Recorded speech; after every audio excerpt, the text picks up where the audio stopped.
सबसे बड़ी चिंता घुसपैठियों को। अगर ये यही चलता रहा तो बंगाल में रहना मुश्किल हो।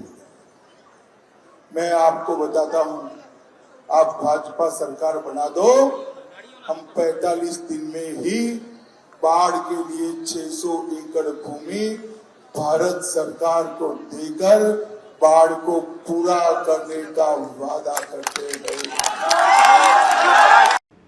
একদিন বাদে দ্বিতীয় দফার ভোট রয়েছে, তার আগে বড় খবর, আজ থেকেই বাইক র্যালি, একাধিক বাইক চলাচলে নিষেধাজ্ঞা আরোপ করা হলো।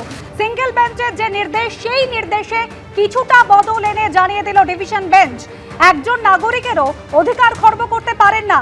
বিহার, অসমেও কি একই বিধিনিষেধ আরোপ করা হয়েছিল? যদি সেখানে করে থাকেন তাহলে এখানেও অনুমতি দেব।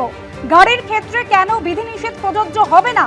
বাইকে কড়াকড়ি নিয়ে কমিশনকে প্রশ্ন হাইকোর্টের। আপনারা জানেন, বাইক বিধি নিয়ে সিঙ্গেল বেঞ্চের নির্দেশকে চ্যালেঞ্জ করে মামলা দায়ের হয়েছিল, আর সিঙ্গেল বেঞ্চের নির্দেশ চ্যালেঞ্জ করে ডিভিশন বেঞ্চে যায় নির্বাচন কমিশন, সেখানেই এই নির্দেশ।